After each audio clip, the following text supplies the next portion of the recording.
10 مسكرم 2014 وي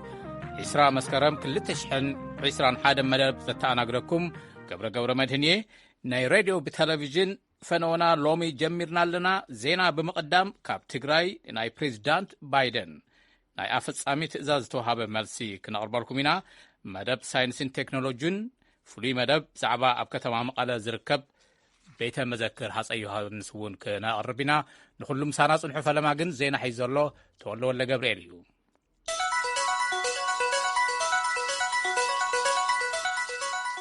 سلام كما يمسخهم تولد ولد قبريل زينانهم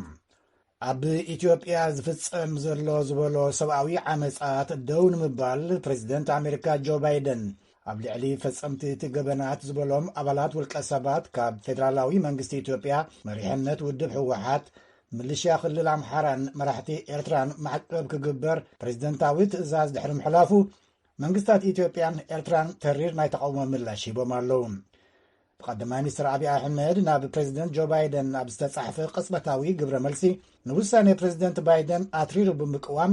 نتي أشباري زبولو ودب حوحات نمدحانيو كبل قليس أولهم قدماي مستر أبي دبدابيو نويح تاريخ زلوا إثيوبيا كاب سلطان بزخريو وحدات سبات كتبتاتن من محدارو سقيلو كم زي ملكة دحر متكاس من محدار بايدن نتقداي بعمق وتكريو تمحسين اللوم منغستي إرتراون بتمساسالي نتي وسانتات بريزيدنت بايدن زقاوم وقعاوي مجلسي يبولو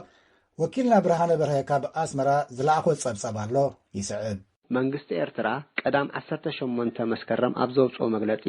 ነቲ ውሳነ ዘይቅበል ክብል ብትር ነጽይግዎ ኣሎ። መንግስቲ ኤርትራ ኣብ መግለጺኡ መራሕቲ ህወሓት ኣብ ልዕሊ እዚ ሰሜን በዓሎም ወራር ከም ዝፈጸሙ ኣብ ኣደባባይ ብግልጺ ምዝራቦም ድሕሪ ምዝኽኻር እቲ ናይ ወራር ውጥን ቅድምቲ ኩናት ኣብ ኣኼባ ማእከላይ ሽማግለ ናይቲ ውድብ ተዘቲሉ ዝጸደቐ ከም ዝነበረ ኣብ እዋን ኩናት ዝተረኽበ ሚስጥራዊ ሰነድ ናይ ህወሓት ከም ዘቃልዖ ገሊጹሎ እቲ መግለጺ ብምቕጻል ኣብ ዝሓለፈ ኣዋርሕ ነዚ መዳርግቲ ኣልቦ ክብል ዝገለጾ ገበን ንምኽዋል ንህወሓት ካብ ተሓታትነት ንምድሓን ካብኡ ሓሊፉን ነቲ ሓጢኣት ናብ ካልኦት ንምስልባጥ ብስም ሰብኣዊ መሰልን ሰብኣዊ ሓገዝን ክካየድ ዝጸንሐ ኣእዛን ዘደንቁር ዝበሎ ውሁድ ፕሮፓጋንዳዊ ዘመተ ኣዝዩ ዘስደምም ክብል ገሊጹ ኣሎ። ህወሓት ኣብ 1998 ኣብ ልዕሊ ኤርትራ ኩናት ብምእዋጅ ኣብ ሰላማዊ ህዝቢ ሰፊሕ ናይ ኩናት ገበን ብምፍጻም በዓላቶም ኣሜሪካን ሕብረት ኤውሮጳን ኣብ ሓስቲ ኮይኖም ዝፈረሙሉ ናይ መወዳእታን ቀያድን ብይን ብምሕሳም ን10 ዓመታት ኣብዚ ዞባዚ ዝፈጠሮ ወጥሪ ኣብ ሶማል ዝፈጸመ ወራርን ዕንወትን ከምኡውን ኣብ ህዝቢ ኢትዮጵያ ዘውረዶ ከቢድ ግህሰት ሰብኣዊ መሰልን በቐንዱ ብባርኾት ኣሜሪካን ሰብ ኪዳና ሃገራት ኤውሮጳን ክፍጽሞ ዝጸንሐ ገበን ምዃኑ እቲ መግለጺ ከም መረጋገጽ ጭብጢ ኣቕሪቡሎ። እዚ ሕጂ ኣብ ኢትዮጵያ ተኸሲቱ ዘሎ ንዞባ ቀርኒ ኣፍሪቃ ብኣለቷት ዝጸለወ ሽግርን ሰብኣዊ ቅልውላውን መቐጸልታን ውጽኢትን ናይቲ ህወሓት ኣብ 27 ዓመታት ዘመነ ስልጣኑ ገዚፍ ምወላን ምትብባዕን ሃገራት ምዕራብ ሰኒቑ ክፍጽሞ ዝጸንሐ ቁሉዕ ገበን እዩ ክብል ኣብዚ ሕጂ እዋን ማሕበረሰብ ዓለም ክኹንኖ ዝግባእ ህወሓት ካብ ሕጋዊ ተሓታትነት ንምምላጥ ንህዝቢ ትግራይ ጅሆ ሒዙ ንኸቢድ ሕሰብ ንምቅልዑ ዝፍጽሞን ዝቕጽሎን ዘሎን ዓናዊ ተግባር እዩ ዝበለ እቲ መግለጺ ነዚ ሚልዮናት ቆልዓ ሰበይቲ ኣብ ደልሃመት ዝሸመመ ኢሰብኣዊ ክብል ዝገለጾ ተግባር ኣብ ክንዲ ምኹናን ብዝተፈላለዩ ጸቕጥታት ንውሑዳት መጋበርቲ ገበነኛታት ከተድሕን ምህቃን ታሪኽ ይቕረዝ ዘይብሎ ዘይፍትሓዊ ተግባር እዩ ክብል ኮኒንዎ ኣሎ። ብርሃነ በርሀ ንድምፂ ኣሜሪካ ካብ ኣስመራ يغنيلنا برهانين بنصارو ابتناي معقب مطنققتا استطقسه ودب حوحات نتي تأزاز بريزيدنت بايدن قنوعن اكواد از دونغين كبل قليس اولا نز ملكت توسع الصبصاب دحر زينا كهلونايو تواقعتي حوحات اب سمين ولو كتما قبون كبابيون لعلي 600 سلامويان سبات كم زقاتلون كالوت كبت جساسات مفصامون ናይ መንግስትን ህዝብን ንብረት ምዕናዎምን ግዳያት ተዛሪቦም ኮሚሽን ሰብኣዊ መሰላት ኢትዮጵያ ብወገኑ እቲ ጉዳይ ኣዝዩ ከም ዘተሓሳሰቦ ሓፂር መግለጺ ውፅኢሎም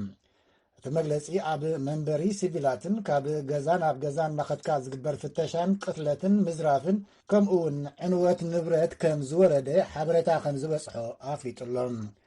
እቲ ኮሚሽን ዝገብሮ ምርመራ ከም ዝቕጽል ብምግላጽ ኣብቲ ግጭት ዝተሳተፉ ኩሎም ወገናት ንሰላማውያን ሰባት ናይ ምሕላው ግዴታ ክኽብሩ ኣተሓሳሲብሎም። በቲ ግጭት ካብ ቆቦን ከባቢኡን ዝተፈናቐለ ህዝቢ ቁፅሪ እኳ ንምፍላጥ ኣጸጋሚ ምዃኑ ይግለጽ።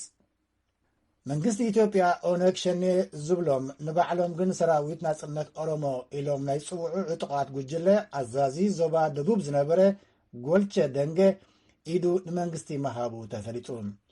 ንሱ ሎሚ ካብ ኬንያ ናብ ኢትዮጵያ ብምምላስ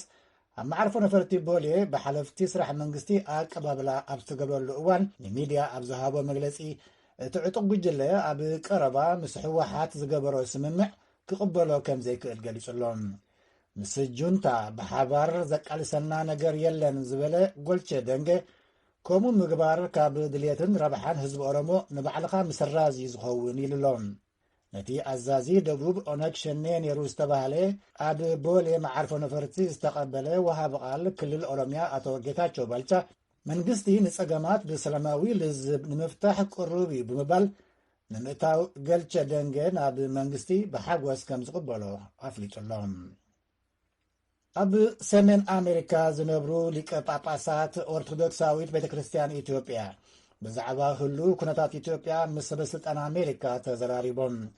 እቶም 12 ጳጳሳት ኣብ ጉዳይ ሰሜን ኢትዮጵያ ኣሜሪካ ሒዛቶ ዘላ ዝበልዎ መርገጽ ከም ዘሰከፎም ብምግላጽዮም ምስ ሰበስልጣን ሚኒስትሪ ወፃኢ ኣሜሪካን ኣባላት ባይቶ ዩናይትድ ስቴትስን ክራኸቡ ክኢሎም። ካብ ዝኾነ ብሔር ይኹን ሃይማኖት ንጹሓን ዜጋታት ብኾንቱ ዝቕተልሉ ዘስካክሕን ጭካነ ዝመልኦን ቅትለታት ኣብ እነውግዘሉ እዋን ድጋፍኩም ክተርኢና ኢና ንደሊ ዝብል መልእኽቲ ዘሕለፉ እቶም ጳጳሳት ኣሜሪካ ነቲ ጭቡጥ ኩነታት ተረዲኣ ንህዝቢ ኢትዮጵያ ክትሕግዝ ተማሕፂኖም። ኣብ ክልል ትግራይ ዘለዉ ወገናትና ጸገሞም የተሓሳስበና እዩ፣ ንጥሜትን ዓጸቦን እናቃልዑ ንደቆም ኣገዲዶም ኣብ ኩናት ዝጸብሱ ወገናት ተግባሮም ደዋቢሎም ህዝቢ ሰላም ክረክብ ኣለዎ ኢሎም እቶም ምስ ሰበስልጣን ኣሜሪካን ኣባላት ባይቶ ዩናይትድ ስቴትስን ዝተራኸቡ ጳጳሳት። እቲ ርክብ ከም ዝቕጽል እውን ኣፍሊጦም ኣለዉ። ከም ጸብጻብ ኣሉላ ከበደ። እዚ ድምፂ ኣሜሪካ እዩ። ላዕለዋይ ቤት ፍርዲ ሩዋንዳ ንዋና ገጸ ባህሪ ፊልም ሆቴል ሩዋንዳ ገበነኛ ኢልዎም። ፓወል ሩሰሳባጊናን ካልኦት 20 ብገበናት ግብረ ሽበራ ተሓተቲ ተባሂሎም ኣለዉ። ፓወል ዝርከቦም ጉጅለ ምልሻ ንሰባት ኣብ ገዝኦም ኣብ መኪኖኦምን ኣብ መንገድን ከም ዘጥቅዑ ዳኛ ፔትሪሲ ሙካመረንዚ ትገልጽ። ኣብ ፊልም ሆቴል ሩዋንዳ ዝዋሳ ፓወል ሩሰሳባጊና ኣብ ግዜ 1994 ምጽናት ዘርኢ ሩዋንዳ ንሰባት ንምድሓን ብዝገብሮ ጻዕሪ ዝግለጽ፣ ሕጂ ድማ ገበን ከም ዘይገበረ ብምግላጽ ነቲ ክስታት ነጺግዎ ኣሎ። ንሱ ኣብ 1996 ካብ ሩዋንዳ ወፂኡ ዜግነት ቤልጅየም ዝሓዘ እኳ እንተኾነ ዝሓለፈ ዓመት 2020 ኣብ ዱባይ ተጨውዩ ናብ ኪጋሊ ከም ዝተወስደን ኣብኡ ኣብ ትሕቲ ቀይዲ ከም ዝኣተወን ስድራ ቤቱን ተሓለቕቱን ይገልጹ።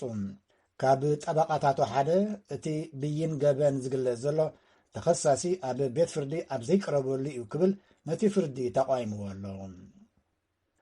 ኣብ ሩስያ ትማሊ ሰንበት ዝተኻየደ ምርጫ ንተቃወምቲ ሃንደበት ከም ዘይኮኖም ይግለጽ ኣሎ።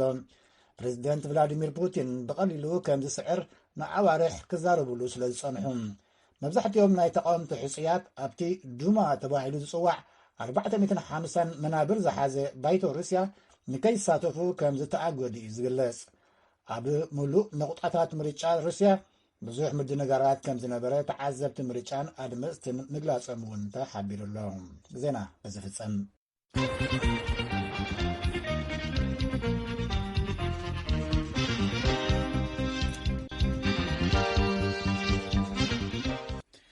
ነመስግን ተወለን ዜና እዚ ሬድዮ ድምፂ ኣሜሪካ እዩ። ናብ ናይ ሎማዓንቲ ጸብጻብ ክንሓልፍ።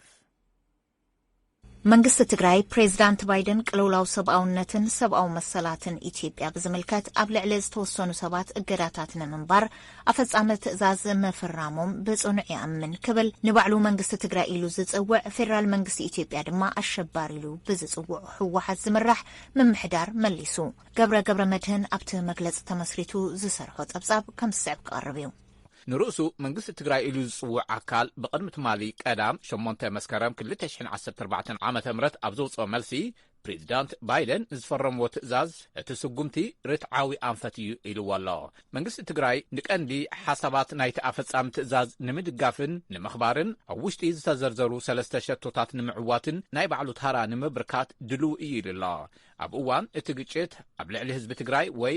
ኣብ ካልእ ህዝቢ ገበናት ፈጺሞም ዝበሃል ውልቀ ሰባት ጉጅለታት ወይ ኣካላት ኣብ ምፍላይ ሓላፍነቱ ክዋጻእ እዩ ኢሉ እቲ መግለጺ ምስ ሓይልታት ትግራይ ርክብ ዘለዎም ውልቀ ሰባትን ኣካላትን ተፈጺሞም ክኾኑ ዝኽእሉ ጥሕሰሳት ብሕቡራት መንግስታት ንዝጣየሽ ነጻ ምርመራ ሓዊሱ ዝካየዱ ኩሎም ኣገደስቲ ምርመራታትን ንምድጋፍ ድልውነትና ደጊምና ንገልጽ ይብል እቲ መግለጺ። መንግስቲ ትግራይ መምሕዳር ጆ ባይደን መንግስቲ ዩናይትድ ስቴትስን ኮንግረስ ዩናይትድ ስቴትስን ብፍላይ ኣብ ትግራይ ብሓፈሻ ድማ ኣብ ኢትዮጵያ ንዘሎ ቅልውላው ሰላማዊ ፍታሕ ንምምጻእ ንዘካይድዎ ቀጻልን ሓናጽን ጻዕርታት ናእድኡ ንምግላጽ ይደሊ ዝበለ እቲ መግለጺ ብኢትዮጵያ ኤርትራን ሓይልታት ኣምሓራን ኣብ ትግራይ ዝፈጸምዎ ዝበሎም ጥሕሰታት ብዝምልከት መንግስቲ ዩናይትድ ስቴትስ ንዝወሰዶም ዝተፈላለዩ ስጉምትታት ምስጋንኡ ይገልጽ ይብል እቲ መግለጺ። መንግስቲ ዩናይትድ ስቴትስ ሓይልታት ኤርትራን ኣምሓራን ካብ ትግራይ ክወጹን ኣብ ትግራይ ዝካየድ ኩናት ሰላማዊ ፍታሕ ንምምጻእ ኣብ ልዝብ ዝተመስረተ ተኹስ ጠጠው ክብልን ደጋጊሙ ምጽውዑ ከም ዝርዳእ ብምዝኽኻር ምስ ካልኦት ዓለም ለኸ መሻርክቲ ብምዃን ዩናይትድ ስቴትስ ተጻብኦ ጠጠው ንምባል ልዝብ ክተሳልጥ ንዩናይትድ ስቴትስ ንዕድም ኢሉሎት መግለጺ። ፕሬዚዳንት ባይደን ኣብ ኢትዮጵያ ዘሎ ፖለቲካውን ሰብኣውን ቅልውላው ብዘይተለምደን ልዑል ኣገባብን ንሃገራዊ ድሕነትን ፖሊሲ ወጻኢን ዩናይትድ ስቴትስ ስግኣት እዩ ምባሎም ትኽክል እዩ ይብል እቲ መግለጺ። ኣብ ትግራይ ዝተፈጥረ ቅልውላው ብመንግስቲ ዩናይትድ ስቴትስን ኤርትራ ከምኡውን ብሓይልታት ኣምሓራን ዝተፈጸሙ እዩ ዝበለ እቲ መግለጺ ኣብ ትግራይ አንጸላልዩ ዘሎ ሓደገኛ ዘስካሕክሕ ዓጸቦን ጥሜትን ንሚልዮናት ሰባት ስግኣት እዩ ኢሉሎ። ጨካን ከበባ ንምውጋድን ዘይተደረተ ሰብኣዊ ረድኤት ንምስላጥን ወረርቲ ኢሉ ዝጸውዖም ሓይልታት ክወጹን ኣብ ልዝብ ዝተመስረተ ተኹስ ጠጠው ምባል ንምርግጋጽን ኣብ እዋን ኩናት ትግራይ ዝተፈጸሙ ኩሎም ጭካነታትን ብነጻ ኣካል ክጻረዩን ፈጸምቲ ናይቶም ገበናት ናብ ሕጊ ክቐርቡን ንዝካየዱ ዓለም ለኸ ጻዕርታት ሙሉእ ደገፍና ደጊምና ነረጋግጽ ኢሉሎት መግለጺ።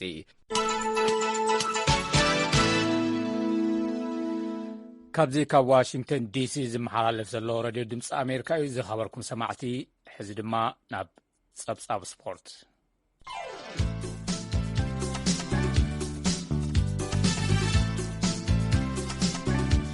ከመይ ቀኒኹም ስፖርታዊ ዜና ክነስማዐኩም። ብኣትሌቲክስ ክንጅምር። ኢትዮጵያውያን ፀሓይ ገበቹን ኣምደወርቅ ወለልኝን ኣብ ኮፐንሃገን ጉያ ፍርቂ ማራቶን ተዓዊቶም። ፀሓይ ዝኣተወትሉ ግዜ ንሃገር ሆክላንድ ትውክል ሲፈን ሓሰን ቅድሚ 3 ዓመት ሒዛቶ ንዝነበረ ናይቲ መወዳደሪ ስፍራ ሰዓት ዘመሓየሸ ኮይነሎ። ጓል ሃገራ ሃዊ ፈይሳ ካልኣይ፣ ኬንያዊት ቪቪያን ክፕጌት ሳልሳይ። ኣምደወርቅ ብወገኑ ንኬንያውያን ቀዲሙ ተዓዊቱሎ ብ59 ደቂቃን 10 ሴኮንድን። ቫለንሲያ ስፓኞ እውን ቅድድም 15 ኪሎ ሜትር ጉያ ተኣናጊዳላ። ኬንያውያን ብሒቶም ወለው 3 ደረጃታት ብክልቲኡ ጾታ ማለት እዩ። ኣብ ደቂ ኣንስትዮ ጆይስ ቺፕኪሞይ፣ ግላዴስ ካረንጃን ኢማኑኤል ቦርን ካብ ቀዳማይ ክሳብ ሳልሳይ ኮይነን ኣቴንየን። ኬንያውያን ኢማኑኤል ማይማሩ፣ ጆዜፍ ካረንጃን ኢማኑኤል ቦርን ተኸታቲሎም ብምእታው ተዓዊቶም። ሮማ ዓዲ ጣልያ ኣብ ዘተኣናገደቱ ቅድድም ማራቶን ብክልቲኡ ጾታ ቀዳማይን ካልኣይን ኬንያውያን፣ ሳልሳይ ደረጃ ኣብ ክልቲኡ ውድድር ኢትዮጵያውያን ኮይኖም ኣለው። ኩዕሶ እግሪ ገለ ካብ ውፅኢታት ፕሪምየር ሊግ ዓዲ እንግሊዝ ክንጠቕሰልኩም። ኒውካስል 1 ሊድስ 1፣ ብሬንውድ 2፣ ወልቭስ 0፣ ኣርሴናል 1 ብረንሌይ 0። ኣርሴናል ካብ ዝቐኔቶ ሕማቕ ብርኪ ትለዓል ዘላ ትመስል። ሊቨርፑል ይቐንዓ ኣሎ ንክሪስታል ፓላስ 3-0 ቀፂዕታ። ሻምፒዮን ዝነበረት ማንቸስተር ሲቲ ምስ ሳውዝሃምፕተን 0-0። ገለ ውሽጣዊ ጸገም ዘለዋ ይመስል ማንቸስተር ሲቲ። ሮናልዶ ዝመርሓ ማንቸስተር ዩናይትድ ንዌስትሃም ብክንደይ ቅልስ 2-1 ስዒራታ። ኣገራሚ ድራማ ኣጓኒፉ ኣሎ ትማሊ ሰንበት ምስ ማንቸስተር ዩናይትድ ማዕረ 1-1 ዝጸንሐት ዌስትሃም ብውሕዱ 2 ደቂቓ ኣብ ዝተረፈሉ እዋን ስሩዕ ግዜ ጸወታ ኣብ ዝተጸንቀቐ ሰዓት ማለት እዩ ፍጹም ቅላዕ መቕጻዕቲ ረኺባ ነይራ። 2-2 ንኽትፈላለ ዝሕግዛ ወርቃዊ ዕድል ነይሩ። እቲ ዘግርም ድማ ነታ ወሳኒት ፍጹም ቅላዕ መቕጻዕቲ ንክወስድ በዓላ ሚእታ ጋንታ ዝተሓረ ካብ ሜዳ ወጻኢ ተተክአ ኮይኑ ዝውዕለ ተሰላፋይ እዩ ነይሩ። ናብ ሜዳ ኣትዩ ነታ ፍጹም ቅላዕ መቕጻዕቲ ምስ ወሰደ ሃላዊ ማዕጾ ማንቸስተር ዩናይትድ ድዩ ኣምኪንዋ ወይ ነታ ፍጹም ቅላዕ መቕጻዕቲ ዝወሰደ ብዝኾነ ኣይተዓወተን። ኣብ ናይ ትማሊ ግጥም ማን ዩናይትድ ሃላዊ ማዕጾኣ ዴግያ ንወሳኒት ፍጹም ቅላዕ መቕጻዕቲ ብምምካን ሊንጋርድ ድማ ነታ ኻለይቲን ውቅብትን ሸቶ ብምምዝጋብ ክዋኽብቲ ኮይኖም ኣለዉ። ብዝኾነ ሰደቓ ፕሪምየር ሊግ ቸልሲ ሊቨርፑልን ማን ዩናይትድን 13 ነጥቢ ሒዘን ብሸቶ ተማሪሐን ቀዳማይ ካልኣይን ሳልሳይን ይርከባ። ብራይተን ብ12 ነጥቢ ራብዓይ፣ ማንሲቲን ኤቨርተንን 10 ነጥቢ ሒዘን ሓምሻይ፣ ቶተንሃም ሻድሻይ። ኣብ ቀዳማይ ብርቂ ተሰሪዓ ዘላ ቸልሲ እውን ጽቡቕ መዓልቲ ውዒላ ኣላ። ንመጋጥምታን ቀንዲ መናሓንሕታን ቶተንሃም 3-0 ቐፂዓታ። ኣብ ቅድሚ ደገፍታን ኣብ ገዛእ ሜዳኣን ኣብ ኖርዝ ለንደን ጋንታ ቶተንሃም ከምዚ ዓይነት ስዕረት ዘጓነፋ ናይታ ጋንታ ክብረ ወሰን ሸቶታት ዝወነነ ጂም ግሪቭስ ኣብ መበል 81 ዓመቱ ኣብ ዝሞተላ ዕለት እዩ። ኣብቲ ስታድየም 62,000 ኣፍቀርቲ ኩዕሶ እግርን ደገፍቲ ቶተንሃምን ተረኺቦም ነይሮም። ኣብ ላሊጋ ግጥማት ስጳኝ ምዃኑ እዩ ጋንታ ሪል ማድሪድ ትመርሐላ። ቀንዲ መናሓንሕታ ዝነበረት ባርሴሎና ኣብ ጥቓ እውን ኣይበጽሕትን። ግዜያዊ ስርርዕ ዋላ እውን እንተኾነ ጋንታ ሪል ማድሪድ ብ13 ነጥብታት ትቐድመላ። ብክልተ ነጥብታት ትሒታ 11 ነጥቢ ሒዛ ጋንታ ኣትሌቲኮ ካልኣይ፣ ቫሌንሲያ ሳልሳይ፣ ኤርትራ ስዊድናዊ ኣሌክሳንደር ኢሳቅ ዝስለፈላ ራብዓይ፣ ቢልባኦ ሓምሻይ፣ ባርሴሎና መበል 10 ትርከብ። መስደመም ኣብ ግጥማት ሊግ 1 ኣብ ፈረንሳ ዝካየድ ግጥማት ኩዕሶ እግሪ ሊዮነል ሜሲ ዝስለፈላ ፒኤስጂ ትመርሐላ ብ18 ነጥብታት። ኣብዛ ጋንታ እዚኣ ምስ ሜሲ ብራዚላዊ ኔይማር፣ ፈረንሳዊ ኤምቤፔን ካልኦት ኣዝዮም ብርቱዓት ተጻወትቲ ኩዕሶ እግሪ ዝስለፉላ ጋንታ እያ። ማርሴይ ካልኣይ፣ ሌንስ ሳልሳይ፣ ኣንገርስ ራብዓይ፣ ኒስ ሓምሻይ ይርከቡ። ስፖርታዊ ዜና ተፈጺሙ።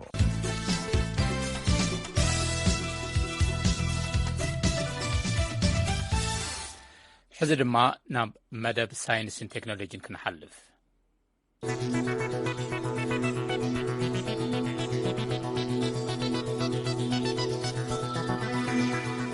ኣብ ናይ ሎሚ መደብ ሳይንስን ቴክኖሎጂን ንፈላሚ ጉዕዞ ናይ በጻሕቲ ህዋ ኢና ክንርኢ። ስፔስ ኤክስ ዝተባህለት መንኰርኰር ህዋ ክዛወሩ ንዝኸዱ 4 ተራ ሰባት ሒዛ ናይ 3 መዓልታት ዑደታ ፈጺማላ። ብኣገልግሎት ዜና ኣሶሽትድ ፕሬስ ንዘዳለወ ጽሑፍ ኣብርሃም ተስፋልኡል ተርጊምዎ ኣሎ። ንንባብ ናብ ገብረ መድህን። ንፈለማ እዋን ካብ ምርምር ጠፈር ወጻኢ ብበጻሕቲ እሞ ድማ ምኩራት ጠፈርተኛታት ዘይኮኑ ተሳፈርቲ ዝሓቐፈት ስፔስ ኤክስ ዝተባሃለት መንኰርኩር ህዋ ናይ 3 መዓልታት ዑደት ወዲኣ ተመሊሳላ። እታ 4 ሰባት ዝጸዓነት መንኰርኩር ህዋ ብሰንበትያ ኣብ ከባቢ ፍሎሪዳ ዝርከብ ኣካል ኣትላንቲካዊ ውቅያኖስ ዓሊባ። ከምዚ ዝመስል ዑደት ብዘይ ሞያውያን ጠፈርተኛታት ክካየድ እዚ ንፈለማ እዋን እዩ። ንዑደት እዛ መንኰርኩር ህዋ ዝመወለ ቢልዮነር ተራ ሰባት እውን ኣብ ዙርያ ጠፈር ክዘናግዑን ክበጽሑን ተኽእሎ ከም ዘለዎም ንምርኣይ ምዃኑ ይገልጽ። ብዘይካቲ ናይ ጠፈር ጉዕዞ እቶም በጻሕቲ ንማእኸል ምርምር ሆስፒታል ህፃናት ቅዱስ ጁሊ ዝውዕል ሚልዮናት ገንዘብ ንምምዋል ኣኽኢልዎም እዩ። ሓንቲ ካብቶም 4 ተጓዓዝቲ ኣብቲ ሆስፒታል ተሓኪማ ካብ ናይ አንጉዕ ካንሰር ዝድሓነት እያ። ስፔስ ኤክስ ዝተባሃለ መንኰርኩር ብቢልዮነር ኤልያን ማስክ እትውነን ኮይና ነቶም 4 ፈላሚ በጻሕቲ ከዓ ክንዮ ምርመራዊ ስራሕ ጠፈር ንፍጹም ምዝንጋዕን ምርኣይን ዝተጓዓዙ ፈላሞ ናይ ክብሪ ኣጋይሽ እቲ ቢልዮነር እዮም። ካብ ቅድሚኣ ዝነበራ ዓይነታት መንኰርኩር ከም እትፍለ ዝተሓበረት ስፔስ ኤክስ ሙሉእ ብምሉእ ካብ ቁፅር ሰብ ወጻኢ ክትዝወር እትኽእል ኮይና ካብቲ ቅድሚ ሕዚ ብመንኰርኩራት ጠፈር ዝበጽሕ ዝነበረ ብራኸ ልዒላ ከም እተጓዓዘት እውን ተፈሊጡ ኣሎ። 585 ኪሎ ሜትር 363 ማይል ማለት እዩ። ልዕሊ ጽፍሒ ባሕሪ ዝተጓዓዘት እዛ መንኰርኩር ካብታ ናይ ቅድሚ ሕዚ ዝለዓለ ብራኸ ዝበጽሐት ኢንተርናሽናል ስፔስ ስቴሽን ዝተባሃለት መንኰርኩር ብ160 ኪሎ ሜትር ወይ ድማ 100 ማይል ዝልዕል ብራኸ ተጓዒዛላ። እቶም ተጓዓዝቲ ድማ በቲ ኣጉሊሑ ዘርኢ ዓብዪ መስኮት ኣቢሎም ንመሬት ክዕዘቡ ክኢሎም እዮም። ፈለማ ናብ ህዋ ዝተለኣኸት ኣፖሎ 9 ዝተሰምየት ኣብ 1969 ዑደት ዝፈጸመት እያ። እዛ ብኤልያን ማስክ እትውነን ስፔስ ኤክስ ድማ ኣቐዲማ 2 ግዜ ተመራመርቲ ስነ ህዋ ናሳ ሒዛ በሪራ ነይራ። ነዚ ዑደት ዝመወለ ወዲ 38 ዓመት ኣዋፋሪ በዓል ዋኒንን ኣብራሪ ነፋሪትን ጃርድ ኣይዛክማን እዩ። ኣይዛክማን ንምርምር ሆስፒታል ህፃናት ቅዱስ ጁድ ዝውዕል 200 ሚልዮን ኣሜሪካ ገንዘብ ንምውፃእ ብዝብል ዕላማ እዩ ነቲ ሓሳብ አንቂልዎ ባዕሉ $100 ሚልዮን ከዋፅእ እንከሎ ንሓንቲ ካብተን 4 ዕፃ ሎተሪ ወዲቁላ ብዘይካቲ በዓል ጸጋ እቶም ምስኡ ሓቢሮም ዝተጓዓዙ ጓል 29 ዓመት ሓጋጋዚት ሓኪም ሃይሊ ኣርሰንከስ ካብ ቅዱስ ጁድ ሆስፒታል ብሎተሪ ዝተዓወተ ወዲ 42 ዓመት ክሪስ ሰምቦርስኪ ከምኡውን ጓል 51 ዓመት ሺያን ፕሮክትሮ እዮም ተጓዓዝቲ ክሳብ ወርሒ መጋቢት ኩላቶም ዘይፈለጡ ደኣ ይጽንሑ እምበር ድሕሪኡ ግን ን6 ኣዋርሕ ዝኣክል ብሓባር ኣብ ልምምድን ምድላዋትን እዮም ጸኒሖም እቶም ተጓዓዝቲ ቅድሚ ንጠፈር ምብራሮም ተዛንዮም ምስ ሕሙማት ሆስፒታል ቅዱስ ጁድ ከዋግዑን ኣካላዊ ምርመራ ክገብሩን እዮም ተራእዮም ናብ ጠፈር ዝበጽሐት ዝነኣሰት ኣሜሪካዊት ኮይና ተመዝጊባ ዘላ ኣርሰንክስ ካብ አንጉዕ ካንሰር ዝተገላገለትሉ እዋን ብምጥቃስ ካብ ከምኡ ዝኣመሰለ ናይ ህይወት መስገደል እንተወፂኣ እዚ ናይ ጠፈር ጉዕዞ ክሳም ክንድቲ ኣጸጋሚ ክኸውን ከም ዘይክእል እያ ተዛሪባ እቶም ተጓዓዝቲ ቅድሚ ምንቃሎም ምስቲ ብዛዕባ እቲ ጉዕዞ ኣመልኪቱ ፊልም ንምዕያይ ዝሕልን ዘሎ ቶም ክሩዝን ድምፃዊ ቦኖን እውን ብቴሌፎን እናዋግዐት ተራእዮም እዮም ነቶም በረርቲ ጠፈር ዝቐረበ ምግቢ ከምቲ ብዙሓት ዝገመትዎ ይነበረን ዝሑል ፒሳ ምስ እምበቲቶ ከምኡውን ፓስታ ላዛኛን ጥቡስ ስጋ ምራኽን እዩ ጉዕዞ ናብ ህዋ ቅድሚ 60 ዓመታት ዝጀመረ ኮይኑ ዛጊድ ኣስታት 600 ዝኾኑ ሰባት ዑደት ፈጺሞም ኣለዉ ምስ ምጅማር ንምዝናይ ዝኸውን በረራታት ጠፈር ግን ሕዚ ኣብ ዓመት ክሳብ 6 ዝበጽሕ ጉዕዞ ክህሉ ከም ዝኽእል ይግመት ድሮኳ ዝመጽእ ጉዕዞታት ስፔስ ኤክስ ተታሒዘን ኣለዋ ኣብ ፈለማ ዋርሕ ናይ ዝመጽእ ዓመት ተመዲቡ ኣብ ዘሎ ጉዕዞ 3 ሰብ ዋኒን ዝጓዓዝዎ ኮይኑ ነፍሲ ወከፍ $55 ሚልዮን ክኸፍሉ እዮም ኣብ ወርሒ ሓምለ ናይዚ ዓመት እዚ ሰብ ጸጋ ጄፍ ቦይዘን ሪቻርድ ብራንሶስን ብናይ ባዕልቶም መንኮራኩር ናብ ህዋ ተጓዒዞም ምንባሮም ዝዝከር ኮይኑ ጉዕዞኦም ግን 15 ደቂቕ ጥራሕ ይወሲዱ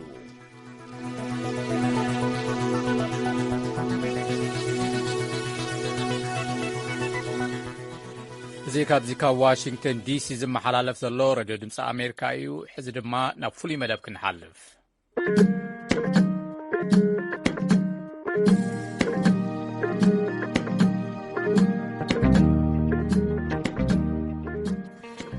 ኣብ መቐለ ዝርከብ ቤተ መዘክር ሃፀይ ዮሃንስ ንነበርቲ ከተማ መቐለ ክፍቲ ምዃኑ ተፈሊጡ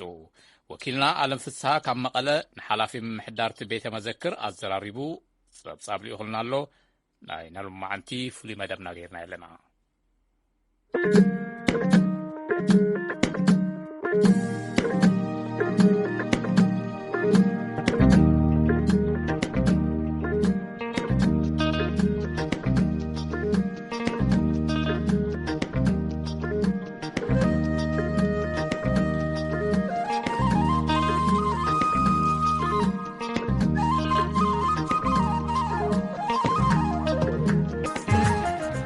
ሚድየም ቤተ መንግስታት ዮሐንስ ካብ ዓርብ ጀሚሩ ንሰለስተ መዓልታት ንነበርቲ ከተማ መቐለ ክፍቲ ምዃኑ ሓላፊ ምምሕዳር ሙዚየም ቤተ መንግስቲ አፄ ዮሐንስን በዓል ሞያ ሓለዋ ቅርስን ኣይተ መብራህቲ ገብረመድህን ገሊጾም ቤተ መንግስታት ዮሐንስ ካብ 1864 ክሳብ 1868 ዓመተ ምህረት በአፄ ዮሐንስ ተሰርሐ ምዃኑ ኣይተ መብራህቲ ይዛረቡ ቤተ መንግስታት ዮሐንስ በቲ ግዜ ዋና ከተማ ኢትዮጵያ መቐለ ስለ ዝነበረት ን17 ዓመት ቤተ መንግስቲ ኮይኑ ጸኒሑ ይብሉ ኣይተ መብራህቱ ያው ቤተ መንግስት አፄ ዮሐንስ ካፍቶ ስሙን ከጅምር ከሎ ናይ አፄ ዮሐንስ ቤተ መንግስት እንዴ ቤተ መንግስት እዚ ካብ 1864 ክሳብ 1867 ናብ ዘሎ ኣብ ውሽጢ 3 ዓመት ህኒጾም ያው አፄ ዮሐንስ ከም ማዕረፍ ዝጥቀምሉ ዝነበረ ቤተ መንግስት እዩ ማለት እዩ ቤተ መንግስት እዚ ን17 ዓመት ዝኣክል ናይ አፄ ዮሐንስ ዘመን ከም ቤተ መንግስት ኮይኑ ከም ግብር መገበር ኮይኑ ይዘገልግል ነይሩ ቤተ መንግስት دحراي خعاد هرهات يوحنس موت دقم زنورلو نايل أولان منبر خوينيو صنيحو مالتي نبركت زبل عمتات دحراي خا موداتا مودع درجه كابي سغورنا تحويسو كم مزيوم خوينو نكغلغلون تغير نيرو سوي صنحن حدا عمت كابي صنيحو دحراي عندنا درج ملو مسودقه اب تحت بحلنا توريزم خوينو كم مزيوم خوينو يزغلغل نيرو مالتي ስለዚህ ስካብ 2004 ምስትግራይ ባህልና ቱሪዝም ኮይኑ ከም ሙዚየም ኮይኑ የገልግል ነይሩ ካብ 2004 ስካብ ሕዚ ዘሎ ሰዓት እንደገና ኣብ ትሕቲ ፌደራል መንግስቲ ኮይኑ ከም ሙዚየም ኮይኑ እናገልገለ ዝርከብ ማለት እዩ ቤተ መንግስታት ዮሐንስ በቲ ግዜ ክልተ ዓይነት ግልጋሎት ይህብ ነይሩ ብዘይ ካዚ ናይ ባዕለን ዋኒን ዝነበረት ሰለስተ ቡለካት ከም ዝነበራውን ኣይተ መብራህቲ ወጽሖም ገሊጾም መንግስታት ዮሐንስ እቲ ዓብዪ ኣዳራሽ 10 ዓመታት ዘለዎን ኣብ 3 ዝተመቐለን ኮይኑ መራሕቲ ሰራዊት ሃይማኖት መራሕትን መኳንንትን ዝቕመጥሉ ነይሩ ይብሉ ኣይተ መብራህቲ ገብረመድህን ኣብቲ ሕዚ ሰዓት እንደገና ከም ሙዚየም ኮይኖም ዘገልግለሉ ሰዓት እታ ግብሪ ኣዳራሽ እንታይ ዓይነት ግብሪ ይካየድ ከም ዝነበረ ዝሕብሩ ዝተፈላለዩ ዓይነት ቅርስታት ሒዛ ትርከብ እንወይ ውሽጣ 10 ዓምድታት ኣለዋ ተን ዓምድታት እንስሳትን ናይ ባዕለን ትርጉም ኣለወን ነቲ ክፍሊ ኣብ 3 ከፊለን እየን ዝርከባ ማለት እዩ ስለዚ ኣብ 3 ከፊለን ይርከባ ክብል ከለኹ ቶም ዝነብሩ ናይቶም ሶሳይቲ ናይቶም ሕብረተሰብ ስልጣን እውን ኣብ 3 ዝተኸፈለ እዩ ነይሮም ማለት ጦር መራሕቲ ብሓደ ገጽ ይቕመጡ ነይሮም ሃይማኖት መራሕቲ ብሓደ ገጽ ይቕመጡ ነይሮም ቶም መኳንንቲ ደገና ብሓደ ገጽ ይቕመጡ ነይሮም ስለዚ ኣብ 3 ተኸፊለን ቶም ኣቀማምጣ ስርዓቶም እንደገና ኣብ 3 ዝተኸፈለ ምዃኑ ዝሕብር እዩ ካብኡ ኣብቲ ግብሪ ኣዳራሽ ውሽጢ ንውሽጢ እቱ ኢልካ ዝተወሰነት ክፍለላ ሃፀይ ዮሐንስ ምስ ዓሌቶም ምስ ቤተሰቦም ዝቕመጡላ ዝነበረት ናይ መኳንንቲ ኣዳራሽ እውን ኣላፍታ ውሽጣ ማለት እዩ ብዙ መልክዕ እዚ ግብሪ ዝካየደሉ ዝነበረ እዩ ካብኡ ካብቲ ግብሪ ኣዳራሽ ውፅእ ኢልና 38 ደረጃ ንላዕሊ ወፂና እንደገና ናይ ሃፀይ ዮሐንስ ዙፋን ክፍሊ ኢና ነግኒ ስለዚ ፍቲ ዙፋን ሃፀይ ዮሐንስ ገበን ዝፈጸመ ሰብ ፍርዲ ዝህብሉ ዝነበረ ውሳነ ዘሕልፍሉ ዝነበረ ክፍሊ እውን ነግኒና ካብኡ ንምዕራብ ገጹ እንደገና ናይ ሃፀይ ዮሐንስ ቤተ ጸሎት እውን ንረክብ ኢና ማለት እዩ ምክንያቱ ሃፀይ ዮሐንስ ግዜ ክልተ ቤተ ጸሎት ነይርዎ ናይ ቅዱስ ገብርኤልና ናይ ቅዱስ ሚካኤል ታቦት ነይሩ እዚ ያው በብመዓልቱ ይዕጠን ኣቅሽቲ ነይሮም ናይ ባዕሉ ማለት እዩ ስለዚ ታንጻ ዚኣቱ ኣገልግሎት እዚ ተብ ነይራ ታልደው ገጽ ዘላ ህንጻ እንደገና ናይ ሃፀይ ዮሐንስ መደቀሲቶም ናይ ሃፀይ ዮሐንስ ሳሎኖም ናይ ሃፀይ ዮሐንስ ናይ ፈረሶምና ናይ በቕሎም ካብኡ ከዓ ክችን ሒዛ ያው ፍቲ እዋን ንሱ ዝጥቀምዎም ዝነበሩ ቅርስታት ኣብነት መደቀሲኦም ክንብል ከለና ዓራቶም ሳሎኖም ክንብል ከለና ፍቲ ሳሎኖም ዝጥቀምዎም ዝነበሩ ከም በዓል ካውያ ፋኑስ ዝሓዘት ክፍለላ ናይ ፈረሶም ናይ በቕሎም መእሰሪ ዳሕራይ ካብቲ ናይ መኳንንቲ ግዜ እንደገና ናይቶም መኳንንቲ ጸሓፍቲ ዝቕመጡለን ዝነበራ ክፍልታት ኣለዋ ኣፍታ ክሽነ ዝነበረት እንደገና ብምሉእ ናይ ክሽነ ኣቑሑታት ሒዛ እያ ትርከብ ማለት እዩ ፍቲ ሰዓት ኣብቲ ሕዚ ሰዓት ኣብ ሚድሪ ቤተ መንግስቲ ሃፀይ ዮሐንስ ዝተቐመጡ ዝተፈላለዩ መሳርሒ ጦር ኣልባሳትን ቁሳቁሳትን ከም ዝነበሩ ኣይተ መብራህቲ ወጽሖም ገሊጾም ናይ ሃፀይ ዮሐንስ ገልጹልና ብፍላይ ናይ ሃፀይ ዮሐንስ ካፓታት ኣለዉ ሃፀይ ዮሐንስ ኣብ መዋእሎም ዝጥቀምዎም ዝነበሩ ጦር መሳርሕታት ነይሮም ብምልኦም ሃፀይ ዮሐንስ ዝጥቀምዎም ዝራኖም ሽጉጦም ዝጥቀምዎ ዝነበረ ጥይት ዝጥቀምዎም ዝነበሩ ሳንጃታት ነይሮም እስካብ ሕጂ ማለት እዩ ናይ ሃፀይ ዮሐንስ ክገልጽዎም ዝኽእሉ ኣብ ጦር ግዜ ዝጥቀምዎ ካፓ ነይሩ ሰላም ግዜ ዝጥቀምዎ ካፓ ኣሎ እሶም ዝጥቀምዎም ጦር መሳርሕታት ኣለዉ ባዕሎም ብይን ዝህብሉ ዙፋኖምና ዙፋን ወንበሮም ተቐሚጡ ኣሎ ካብኡ ሓሊፉ እንደገና ድሕሪ ሃፀይ ዮሐንስ ደቂ ደቆም ይነብሩ ስለ ዝነበሩ እቶም ደቆምና ደቂ ደቆም ዝጥቀምዎም ዝነበሩ ካፓታት ኣለዉ ንሶም ዝጥቀምዎም ዝነበሩ ናይ መስተንግዶ ኣቑሑታት ኣለዉ ስለዚ ብዚኦም ክንዝክሮም ንኽእል ኢና ሃፀይ ዮሐንስ ማለት ኣብ ሙዚየም ቤተ መንግስታት ዮሐንስ ዝነበሩ ዝተፈላለዩ ንሙዚየም ካብ ዝተቐመጡ ገሊኦም ዓንዮምን ተወሲዶም ይምሉ ኣይተ መብራህቲ ገብረመድህን ያው እቶም ኣቑሑት ነይሮም ዘበለና ኣብቲ ቀረባ እዋን ወራር ስለ ዘጋጠመ በቲ ወራር ምክንያት መብዛሕትኦም ጠፊኦም ስለ ዘለዉ ኢና ነይሮም ዘበለኒ እውን ስለ ዝጠፍኡ ናይ ኣብነት ካብ ናይ ሃፀይ ዮሐንስ እቶም ሳንጃታት የለውን ትዝራን የለን ቶም ካፓታት እውን ክንሪኦም ከለና ተቀዳዲዶም ተደርበዮም እዮም እኒው ምናልባት ብዙ ሕድሳት ዘድልዮም ክኾኑ ይኽእሉ እዮም እንወይ ግን ብርክት ዝበለ ቶም መኳንንቲ ዝጥቀምዎም ዝነበሩ ኣቑሑታት ጠፊኦም ኣለዉ ማለት እዩ በዚ ምክንያት እውን ነይሮም ዘበለ